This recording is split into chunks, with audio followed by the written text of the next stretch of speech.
Olá, bem-vindos à correção do Exame Nacional de Biologia e Geologia de 2022, primeira fase. Neste primeiro vídeo vamos resolver as 10 questões iniciais, aquelas que estavam associadas ao texto 1. Portanto, vamos passar rapidamente. O objetivo com este vídeo é ajudar-vos a identificar onde estavam então as respostas corretas, a maioria delas relacionadas com a interpretação deste texto. Como é lógico, nas minhas sessões individuais tenho feito a correção de muitas das perguntas com os alunos, principalmente nas questões em que têm dúvidas, e em sessão é muito mais fácil para mim dar dicas, dizer como é que devem ou não fazer. Aqui o objetivo é que o vídeo não fique assim tão longo e dar pelo menos uma orientação para quem está a ter mais dificuldades em realizar este exame. Portanto, vou tentar que as perguntas sejam resolvidas assim de forma mais rápida e de forma mais direta para não demorarmos aqui muito tempo na resolução. Primeiro, nós temos aqui um texto, não é? Que conta a história geológica de uma região e, portanto, o meu grande conselho é que leiam o texto com muita atenção, tirem alguns apontamentos, sublinhem, façam como acreditem que seja mais vantajoso para vocês. Não somos todos iguais, portanto, não temos todos que resolver da mesma maneira. Eu já li o texto e, portanto, o meu conselho é que parem o vídeo, leiam o texto calmamente e depois passem então para as questões. Para já, vamos começar aqui com a questão 1. Selecione de entre as afirmações respeitantes a acontecimentos relacionados com o supercontinente Pangeia as 3 afirmações corretas. Transcreva para a folha de respostas os números associados. Portanto, era só vocês escreverem 3 destes números, aqueles que dizem respeito à resposta correta. Vamos analisar um a um e ver onde é que no texto tínhamos informações sobre isto. Para já, a primeira frase diz: o supercontinente Pangeia formou-se durante o Mesozoico. Vamos recuar, então, e diz aqui logo no primeiro parágrafo: mais tarde, no final do Paleozoico, devido à coligação dos continentes Gondwana e Laurásia, que deu origem à formação do supercontinente Pangeia. Portanto, a Pangeia, ou supercontinente, formou-se no final do Paleozoico devido à colisão da Gondwana com a Laurásia. Portanto, formou-se no Mesozoico? Não. O Mesozoico é a era seguinte, portanto, formou-se antes disso, formou-se no final do Paleozoico. Aqui a primeira frase estaria incorreta, não é uma daquelas que vamos selecionar. Depois, a fragmentação da Pangeia esteve na origem da formação da bacia do Algarve. Ou seja, temos este supercontinente formado no final do Paleozoico e o que é que eles nos dizem aqui? A fragmentação generalizada do supercontinente Pangeia, que é aquele que nos estamos a referir, levou à formação da bacia lusitaniana, à formação da bacia do Algarve e etc, etc. Portanto, aqui diz claramente que a fragmentação da Pangeia levou à formação da bacia do Algarve. Portanto, não há qualquer dúvida que a resposta à linha 2 será uma linha correta. Depois, 3. No final do Paleozoico, ocorreram fenómenos de metamorfismo na região entre os continentes Gondwana e Laurásia. Portanto, vamos ver o que é que aconteceu no final do Paleozoico. Entre a Gondwana e a Laurásia, já sabemos que neste período de tempo terá ocorrido a formação da Pangeia e vamos ver se temos fenómenos de metamorfismos associados a isso. Portanto, recuamos um pouco mais no texto e diz mais tarde, no final do Paleozoico, a mesma frase que usamos no início, deu origem à formação do supercontinente Pangeia, os sedimentos sofreram dobramento, fraturação e metamorfismo. Portanto, a chave estaria aqui. Estes sedimentos que estariam, lá está, na zona entre a Gondwana e a Laurásia, que são aqueles que terão feito parte também do supercontinente da Pangeia. Portanto, ocorreram fenómenos de metamorfismo? Sim. Portanto, ocorreram fenómenos de metamorfismo e diz diretamente no texto que isso ocorreu. Na região entre os continentes Gondwana e Laurásia, sim, precisamente nos sedimentos que separavam esses dois continentes. Portanto, a 3 também é uma frase a considerar. Depois, 4. Na zona entre os continentes Gondwana e Laurásia, ocorreu sedimentação marinha até ao final do Paleozoico. recuamos novamente, diz que durante o Paleozoico ocorreu na região algarvia sedimentação marinha, mas esta sedimentação terminou há cerca de 299 milhões de anos, final do Cretácico. Do Carbonífero. O Carbonífero não é o último período da era Paleozoica. Portanto, diz mais tarde, no final do Paleozoico, etc. Portanto, isto aqui, a sedimentação marinha, terá terminado ainda antes do final do Paleozoico. Portanto, terá terminado ali a meio do Paleozoico. Não é correto nós afirmarmos que ocorreu sedimentação marinha até ao final do Paleozoico, porque ela terminou ainda antes do final do Paleozoico. Por último, sobra-nos a 5. Se a 4 não é verdadeira, portanto a 5 será, porque precisamos de 3. Mas vamos ver o que é que diz. A formação da Pangeia esteve associada à formação de cadeias montanhosas. Portanto, o que é que nós temos quando formamos a Pangeia? Nós temos 2 continentes que estão separados, a Gondwana e a Laurásia. Portanto, começa a haver uma inversão tectónica. Eles começam, em vez de ter um limite divergente entre os 2 continentes, começa a haver o fecho desse oceano, até que essa tal crosta oceânica termine, e com isso temos então a colisão de 2 continentes, a Gondwana e a Laurásia, como eles aqui dizem. A colisão de 2 massas continentais leva ao processo orogénico, leva à formação de cadeias montanhosas. Antes deles colidirem, o que é que nós temos? A subducção da crosta oceânica. A partir do momento em que eles colidem, aqui mesmo diz que há dobramento, há fraturação, há metamorfismo, portanto isto tudo associado então à formação de uma cadeia montanhosa que terá resultado então aqui da colisão de 2 massas continentais. Por norma, sempre que 2 massas continentais colidem, elas acabam por formar uma cadeia orogénica, não é? Portanto, não é estranho, nem seria diferente neste caso. Portanto, afirmações corretas. 2. A fragmentação da Pangeia esteve na origem da formação da bacia do Algarve, certo? No final do Paleozoico ocorreram fenómenos de metamorfismo na região entre os continentes Gondwana e Laurásia. E, por último, a formação da Pangeia esteve associada à formação de cadeias montanhosas. E seriam estas as 3 afirmações da pergunta 1. Na pergunta 2, referiam: o vulcanismo que ocorreu na bacia do Algarve há cerca de 200 milhões de anos foi uma etapa inicial do processo que levou à abertura do Atlântico, uma consequência da colisão de 2 placas continentais, causado pela ascensão de magmas com elevado teor de sílica, originado pela fusão de rochas da crosta continental. Portanto, o que é que nós vamos primeiro fazer? Vamos nos situar. Portanto, nós temos a Pangeia, um supercontinente, e de repente ele começou a fraturar. Portanto, a partir daí, a partir dessas fraturas, o que é que nós temos a ascender? Temos ali a formação de vários locais de limite divergente, zonas de rift, que levam então depois à formação destas tais bacias, a bacia do Algarve, a bacia lusitaniana. Ok, temos aqui, durante uma fase de rifting intracontinental, ocorreu a ascensão de magma que deu origem ao complexo vulcano-sedimentar que aflora entre Sagres e Vila Real de Santo António. Portanto, deixem-me aqui ver se... Ok, na bacia do Algarve, há 200 milhões de anos. Portanto, se nos situarmos, diz aqui que estas rochas apresentam uma idade de aproximadamente 200 milhões de anos. Portanto, será este tipo de vulcanismo que estaremos a falar nesta pergunta, ok? Aqui o essencial é primeiro vocês conseguirem localizar temporalmente no texto para ver onde é que está a informação que vocês precisam de ir buscar. Mas um pouco à semelhança do que eu tinha dito, portanto, isto tem a ver com um limite divergente, a formação de rifts intracontinentais, portanto, no seio dos continentes, o que faz então haver a separação das massas continentais. Este complexo, formado por lavas essencialmente basálticas, cinzas vulcânicas, piroclastos e fragmentos de rocha encaixantes, está incluído na chamada CAMP. Apresenta uma idade de aproximadamente 200 milhões de anos e aflora em 4 continentes.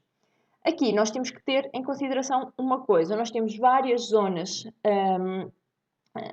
magmáticas, não é? Podemos ter zonas em que temos a ascensão de magma de origem basáltica, normalmente é o que acontece nas zonas de rift. Temos magma riolítico que resulta da fusão de crosta continental, temos zonas de subducção que dão magma andesítico, portanto temos que ter isto bem claro na nossa cabeça, ok? E aqui eles dizem-nos que é uma fase de rifting intracontinental. Houve ascensão de magma, ok? Formado por lavas essencialmente basálticas, portanto isto remete-me para um magma basáltico. Temos algumas cinzas, piroclastos, fragmentos de rocha, e isto já está mais relacionado com um riolítico, mas essencialmente são lavas basálticas. E o que é que nós sabemos? Que no rift o magma que ascende é um magma com origem mantélica, portanto é um magma basáltico. Portanto, vamos pegar nesta informação e vamos ver as nossas opções. Portanto, uma etapa inicial do processo que levou à abertura do Atlântico, nós, quando temos uma massa continental em que no seu interior há o surgimento de uma zona de rift intracontinental, no início, não é? Porque depois, a partir do momento em que começa a ascender magma, nós temos a abertura de um oceano. Portanto, faz sentido que isto seja o processo inicial que levou à abertura do Atlântico. Até porque depois diz-nos aqui que apresenta uma idade de aproximadamente 200 milhões de anos e aflorar em 4 continentes: a América do Norte, a América do Sul, o Nordeste de África e o Sudoeste da Europa. Portanto, inicialmente, estas zonas todas, a América do Norte, do Sul, África e Europa, estariam unidas. Devido a estes fenómenos de rifting, elas ficaram separadas. Portanto, elas estão separadas pelo quê? Pelo Oceano Atlântico. Faz sentido que esta seja a resposta correta. Aqui, as seguintes, uma consequência da colisão de duas placas continentais, jamais um rifting intracontinental, é uma consequência da colisão de duas placas continentais. Portanto, nós temos, na verdade, um continente bem estabelecido, não estão aqui a colidir placas continentais, já terão colidido no passado, certo? Mas aqui, para este fenómeno de vulcanismo, nós temos então a fragmentação destas placas continentais. Não estamos a falar de limites convergentes, estamos a falar de um limite divergente. Portanto, a B podemos excluir. Ascensão de magmas com elevado teor de sílica, portanto, se tiverem bem clara a composição dos magmas, vão saber que o magma basáltico de origem mantélica tem baixo teor em sílica, um alto teor em minerais, em elementos ferromagnesianos. Portanto, um elevado teor em sílica é típico de um magma riolítico, não de um magma basáltico. Portanto, não compactua, não é coerente com este tipo de vulcanismo. Do mesmo modo, um magma originado pela fusão de rochas da crosta continental iria originar um magma riolítico, um magma com elevado teor em sílica. Neste caso, o vulcanismo que ocorreu neste local há 200 milhões de anos é originado pela fusão de rochas do manto, daí ter uma composição basáltica e ser rico em ferro e magnésio e pobre em sílica. Ok? Portanto, a 2 iríamos optar pela opção A. Na 3, temos então a dizer que a deformação que afetou os depósitos de salgema de Lolé esteve associada aos processos tectónicos que levaram A. ao alargamento do Mar de Tétis, B. ao deslocamento do continente africano para sul, C. à formação das montanhas dos Alpes ou D. à fragmentação do supercontinente Pangeia. Portanto, o que é que nós vamos precisar de ver? Vamos ter de ver no texto, lá está, mais uma vez, a informação que temos sobre estes depósitos de salgema. Não sobre quando eles se formam, mas depois quando eles foram deformados. Ok? Portanto, vamos ao texto. Onde é que eu tenho a falar do salgema? Tenho aqui neste parágrafo e neste. Portanto, ao longo do Mesozoico, depositaram-se na bacia do Algarve sedimentos essencialmente marinhos. Ok. O afundimento em algumas das zonas da região favoreceu a progressão do Mar Tétis para o oeste e possibilitou, há 200 milhões de anos, a formação de gesso e de salgema. Portanto, isto aqui está-me a falar do salgema quando ele se formou. Houve este fenómeno de vulcanismo e, há cerca de 92 milhões de anos, a movimentação da África levou à subducção da litosfera oceânica sobre a Eurásia, que culminou com o fecho do Mar de Tétis. Este processo causou as deformações alpinas na Eurásia, que se propagaram de este para oeste, vindo a afetar os depósitos de salgema do Lolé. Portanto, estas deformações que afetaram os depósitos de salgema do Lolé foram devidas à movimentação da África, que fez com que a litosférica oceânica subductasse sobre sob a Eurásia, levou ao fecho do Mar de Tétis e causou deformações alpinas na Eurásia. Portanto, da colisão das massas continentais resultou uma cadeia montanhosa que são os Alpes. Portanto, vamos ver das opções o que é que aqui compactua. Portanto, ao alargamento do Mar de Tétis, não. No texto é claro que diz que provoca o fecho do Mar de Tétis. Ao deslocamento do continente africano para sul, não. Ao deslocamento do continente africano para norte. Penso que é isso que eles aqui tinham dito. A movimentação da África, ok, não dizem especificamente para norte, mas nós, se olharmos aqui eu tenho o Mar de Tétis, tenho aqui o continente africano alinhado com o Equador, e neste momento ele deslocou-se para norte. Okay? Portanto, ele não se deslocou para sul pela imagem, é claro que ele se deslocou para norte. Levaram à formação das montanhas dos Alpes, certo? Portanto, levaram a deformações alpinas na Eurásia, esta é claro, e à fragmentação do supercontinente Pangeia. Eu aqui já não estou a falar do limite divergente que levou à fragmentação da Pangeia, até porque isto ocorreu em espaços temporais diferentes, não é? Aquilo que estamos a falar das deformações de Salgema foi há 92 milhões de anos e aqui a fragmentação generalizada da Pangeia começou muito antes, ok? Portanto, não compactua com isso. Para além de que, mais uma vez, a fragmentação da Pangeia estará relacionado com o surgimento de limites divergentes e aqui nós temos uma inversão tectónica, temos fenómenos de convergência de placas. Portanto, a opção correta será a opção C. Aqui na pergunta 4 temos um pequeno enunciado que é muito importante para nós conseguirmos responder a esta pergunta. Diz que nas argilas de São Bartolomeu de Messines foram encontrados ossos de estegocéfalos fossilizados. Trata-se de anfíbios primitivos que viveram no Paleozoico e no início do Mesozoico e que apresentam afinidades anatómicas com os répteis. Estes dados permitiram a. Fazer a datação relativa das argilas e reconhecer a existência de estruturas homólogas entre os estegocéfalos e os répteis. B. Deduzir que os estegocéfalos viveram em meios com elevado hidrodinamismo e que ocorreu evolução divergente. Deduzir que os estegocéfalos e os répteis resultaram de evolução convergente e que os estegocéfalos foram cobertos por sedimentos grosseiros. D. Fazer a datação absoluta das argilas e deduzir que os estegocéfalos habitavam em meio marinho de baixa profundidade. Portanto, vamos ver aqui que opção é que será mais adequada para este cenário. Eu tenho aqui argilas, portanto, lá está, detritos sedimentares de muito reduzida dimensão, ou seja, são os mais pequeninos que é possível ter. Nestas argilas foram encontrados ossos de estegocéfalos fossilizados, ok? São anfíbios primitivos.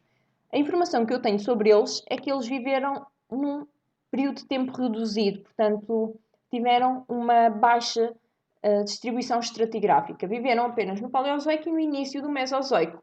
Ou seja, quando nos dizem isto, para já eu consigo logo associar que, ok, formações geológicas que tenham fósseis de estegocéfalos, à partida serão datadas do Paleozoico e do início do Mesozoico. Okay? Isto não é uma datação absoluta, é uma datação relativa, é o princípio da identidade paleontológica. E diz aqui que eles apresentam afinidades anatómicas com os répteis, portanto, eles terão estruturas anatómicas que são semelhantes àquelas que os répteis têm hoje em dia. Portanto, eles terão vindo de estruturas semelhantes, não é? De estruturas com a mesma origem embriológica, tendo a mesma origem, e a partir daqui elas evoluíram para o lado dos estegocéfalos e para o lado dos répteis. Eu estou a fazer este movimento assim para vermos o quê? Que se temos afinidades anatómicas, temos estruturas que até são semelhantes de um ponto de vista anatómico, mas fazem parte de dois indivíduos distintos. Viveram em ambientes distintos, claro, e têm características distintas. Portanto, será um caso de uma evolução divergente, em que uma mesma estrutura, num determinado ancestral que terá existido, de repente divergiu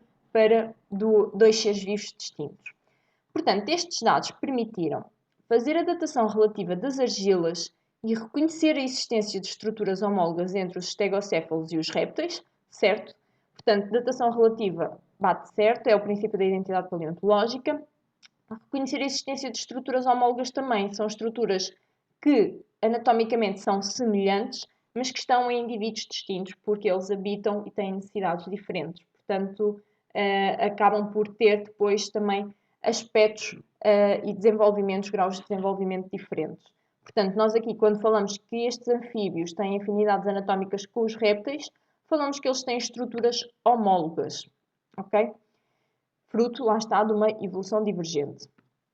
Agora, portanto, A é a considerar, ok? Poderá ser uma das opções verdadeiras. Claro que só temos uma, eu costumo dizer isto porquê? Porque ainda não descartei as outras, só por isso, ok? A partir do momento em que eu descarto as outras, eu digo opção A é a verdadeira. Depois, a B diz deduzir que os estegocéfalos viveram em meios com elevado hidrodinamismo e que ocorreu evolução divergente. Tal como disse, evolução divergente é verdade, ocorreu, portanto, este caso é um caso de evolução divergente entre estes anfíbios e os répteis. Contudo, se eu tenho a existência de fósseis, eu não posso ter um meio com elevado hidrodinamismo. Portanto, esta parte da frase torna esta linha completamente falsa. Eu, para ter a existência de fósseis, no momento em que os seres vivos terão morrido e se depositaram, tinha que haver um baixo hidrodinamismo para eles serem rapidamente recobertos por fósseis. Por fósseis não, por sedimentos, desculpem. E, olhando aqui para a C, como é que são esses sedimentos? Para isolar ao máximo os seres vivos do oxigênio, para impedir a sua degradação, a sua decomposição aeróbia, o que é que nós necessitamos? De ter sedimentos finos, tal como são as argilas. Portanto, a C não seria correta, porque nós temos sedimentos grosseiros, para além de que fala numa evolução convergente, o que também não é verdade. Portanto, a C é duplamente falsa, ok? Por último, nós temos aqui a fazer a datação absoluta das argilas e deduzir que os estegocéfalos habitavam em meio marinho de baixa profundidade. Ora, datação absoluta é com base no princípio da identidade paleontológica? Claro que não. Portanto, esta linha automaticamente descartávamos, porque nós não fazemos, para já, a datação absoluta de argilas, é algo muito complicado, era preciso haver elementos radioativos nas argilas, mas a datação absoluta eles não nos falam disso, eles falam-nos de datação relativa. Portanto, a opção correta, agora sim, sem qualquer dúvida, será a opção A. Agora, nós tínhamos aqui uma sequência para ordenar. Esta sequência retratava a história geológica da região, portanto, tudo aquilo que dizia no texto era o necessário para nós conseguirmos aqui ordenar. Primeiro, ter em atenção quais são as afirmações que dizem respeito ao Paleozoico e quais dizem respeito ao Mesozoico. Isso vai nos ajudar logo a definir quais são as alíneas iniciais e as finais, ok? Para já, eu quando recuo aqui até ao primeiro parágrafo, diz-me que durante o Paleozoico ocorreu sedimentação marinha. No final do Paleozoico, eu tive a formação do supercontinente Pangeia. Portanto, eu primeiro tive uma sedimentação marinha e depois, isto durante o Paleozoico, e depois tive a colisão da Pangeia. Portanto, a colisão da Pangeia, a colisão dos continentes que levaram à formação da Pangeia. Portanto, eu olhando para aqui, primeiro vou ter a deposição de sedimentos nos mares paleozoicos, é logo a primeira frase do texto, e depois da colisão da Gondwana com a Laurásia, eu tenho então a formação do supercontinente Pangeia. Portanto, eu primeiro vou ter a letra B, depois vou ter a letra A. E agora sobram-me aqui estas três. Portanto, eu vou ver quando é que se formaram as argilas de São Bartolomeu de Messines, quando é que ocorreu o fecho do Mar Tétis e quando é que eu tive então o vulcanismo da Camp. Ok? Vamos voltar ao texto. Ok. Ao longo do Mesozoico depositaram-se na bacia do Algarve sedimentos essencialmente marinhos. A unidade geológica mais antiga são as argilas de São Bartolomeu de Messines. E são as unidades geológicas mais antigas e diz-me aqui, isto, mais antigas, mas do Mesozoico. O Paleozoico já passou, ok? Portanto, as unidades geológicas mais antigas são aqui a formação das argilas, São Bartolomeu de Messines, e não se baralhem quando diz aqui que elas assentaram sobre rochas do Paleozoico. Faz todo o sentido. Se as rochas do Paleozoico já lá estavam, estes sedimentos depositaram-se em cima, não é? Portanto, Isto aqui não se confundam. Isto está a ocorrer no Mesozoico, não é no Paleozoico. E, portanto, primeiro terá havido aqui, então, a formação das argilas de São Bartolomeu de Messines. Depois tive, então, o complexo do Campo, aqui a fase de rifting intercontinental, que formou, então, aqui o Campo. E, mais tarde, então, há 92 milhões de anos, é que eu tive aqui o fecho do mar de Tétis. Portanto, isto até está uma coisa em cada parágrafo, ok? Portanto, não deixa qualquer dúvida que, primeiro, eu tive a formação das argilas de São Bartolomeu de Messines, depois tive a ocorrência do vulcanismo da Campo e depois tive o fecho do mar de Tétis. Portanto, esta era uma sequência que bastava nós irmos ao texto localizar toda a informação para conseguir ordenar, ok? Agora, na 6, nós temos também um pequeno enunciado. Diz, a sondagem corvina realizada no mar a sul do Algarve permitiu identificar desde o fundo do mar até aos menos 1015 metros rochas sedimentares recentes com idades até ao Oligocénico. Portanto, já estamos aqui no Cenozoico. Entre os menos 1015 e os menos 2020 metros foram encontradas rochas sedimentares atribuídas ao Cretácico inferior, portanto, o último período da Era Mesozoica, com mais de 100 milhões de anos. Se tiverem dúvidas aqui em que era é que nós estamos, aqui na Cenozoica, aqui na Mesozoica, eles dizem mesmo os anos, portanto, no texto vocês conseguem ver estas coisinhas, ok? Diz aqui que o Mesozoico terminou há 66 milhões de anos, portanto, se o Cretácico inferior tem mais de 100 milhões de anos, está na Era Mesozoica. Se o Oligocénico tem aproximadamente 34 milhões de anos, está no Cenozoico. Portanto, isto não havia como enganar, mesmo se não estivessem confortáveis com a escala de tempo geológico, eles dizem aqui os milhões de anos, portanto, era fazer com atenção uma dedução da era em que nós estávamos. De acordo com a interpretação dos dados, esta sondagem permitiu estudar a crosta oceânica superficial usando um método indireto. É verdade, nós fomos até aos menos 2 km de profundidade. Estudamos a crosta oceânica superficial, certo. As sondagens são um método indireto? Não. Portanto, as sondagens nós estamos a recolher amostras de rochas, portanto, estamos a tirar assim os cilindros com as rochas em profundidade e estamos a observar diretamente essas amostras. Trata-se de um método direto. Recolher rochas da zona de transição entre a crosta e o manto. A crosta e o manto, a zona de transição não fica bem aqui, ok?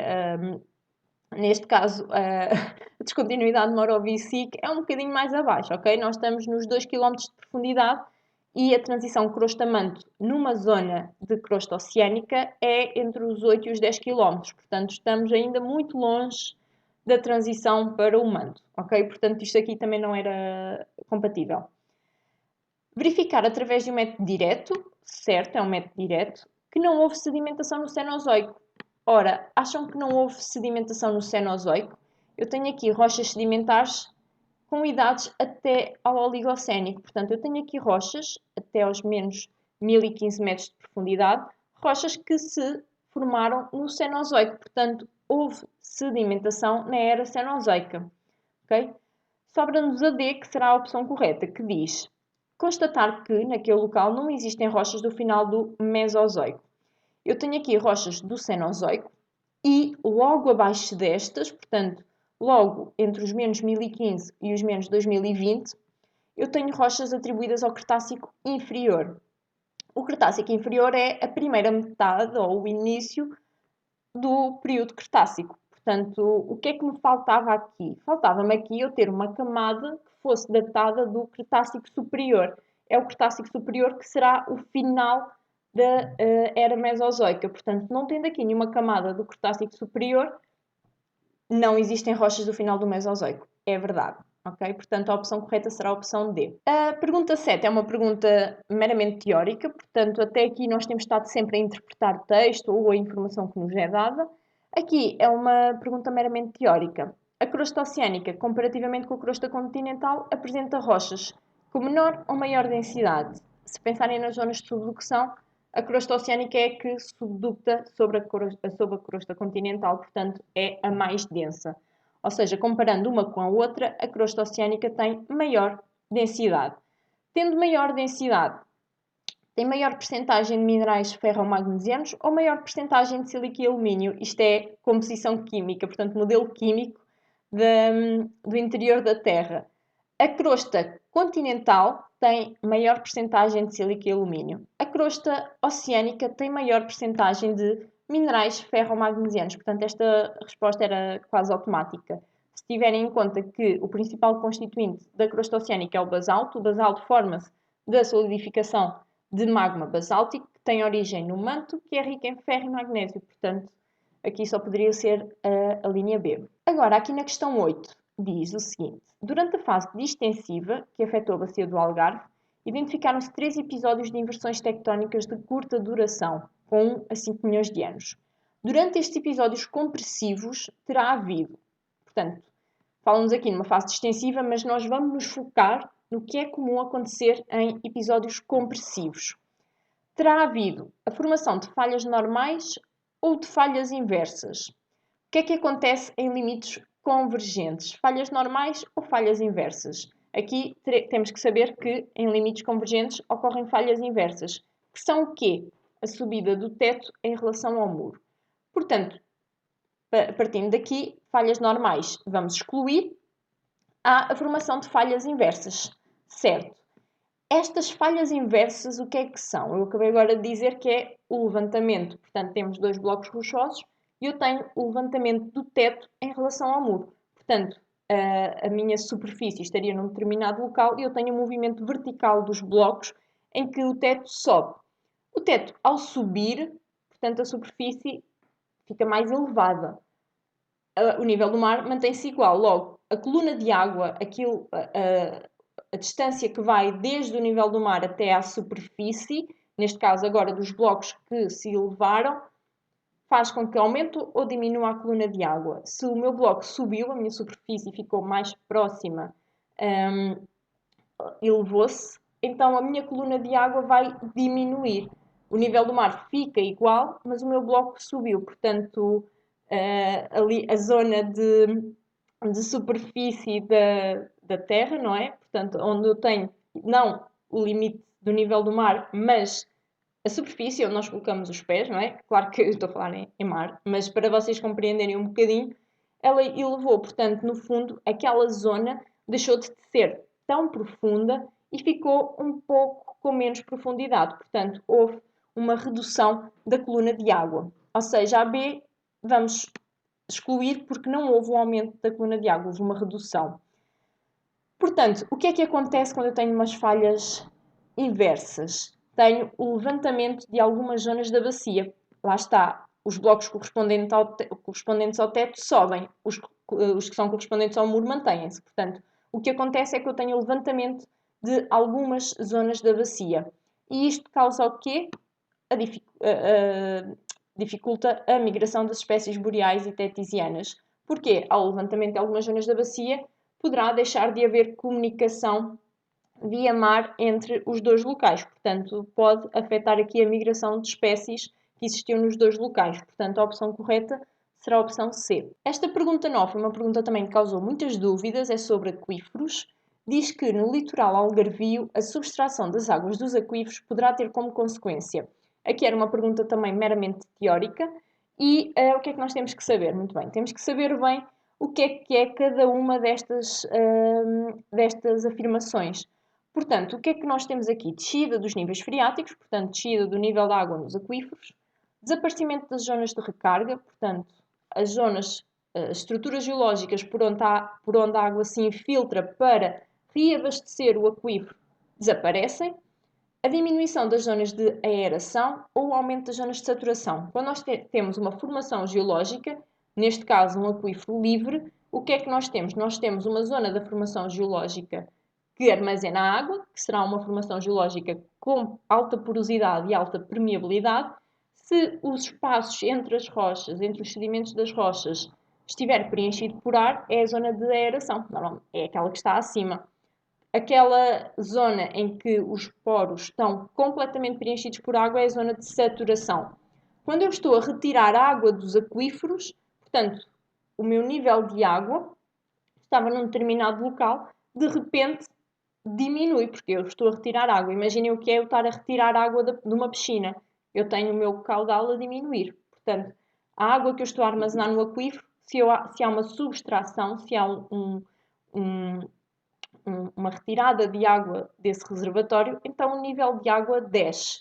A zona de saturação fica mais pequena, portanto tem uma diminuição, enquanto que a zona de aeração, os espaços que estão preenchidos por ar vão aumentar, porque agora existe mais espaços vazios, ok? Portanto, aqui a resposta correta seria a resposta A, descida do nível de água dos aquíferos. Agora aqui temos uma pergunta de desenvolvimento que diz para explicarmos de que modo os contextos tectónico e climático contribuíram para a formação do salgema explorado na região de Lolé.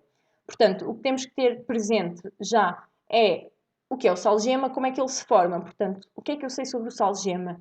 Ele é uma rocha formada por um único mineral, que é a lite, que tem na sua composição química cloreto de sódio.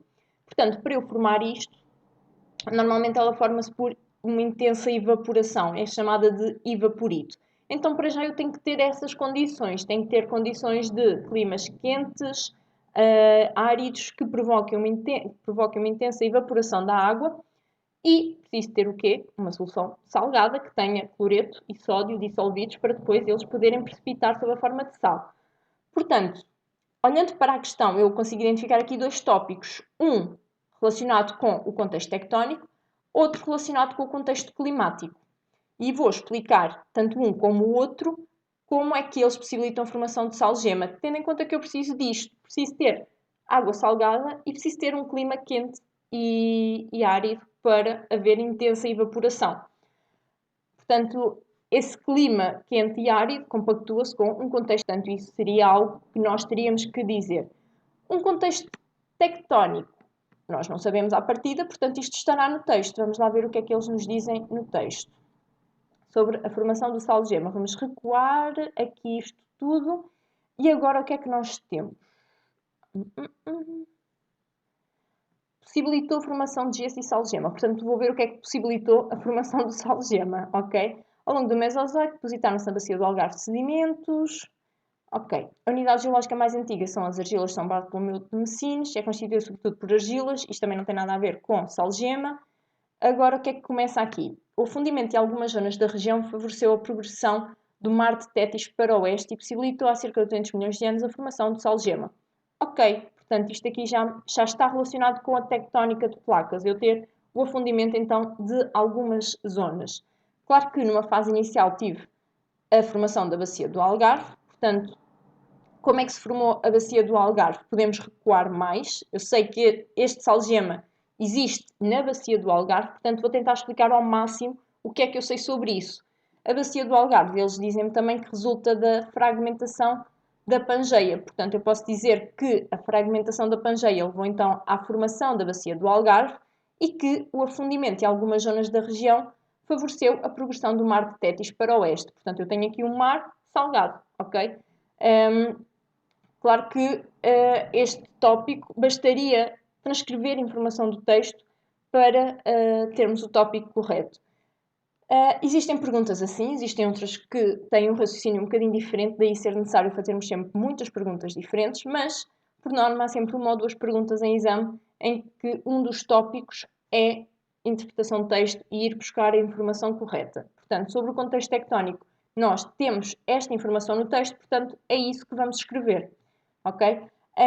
Depois, sobre o contexto climático, era aquilo que já necessitávamos de saber a priori, que é o salgema é um evaporito, portanto, em termos de clima, o que é necessário? Ter um clima quente e seco que faça então provoque uma alta evaporação desta água do mar de Tétis, que faça então com que haja a precipitação de cloreto de sódio, que origina então o salgema, os depósitos de salgema que existem na região de Lolé.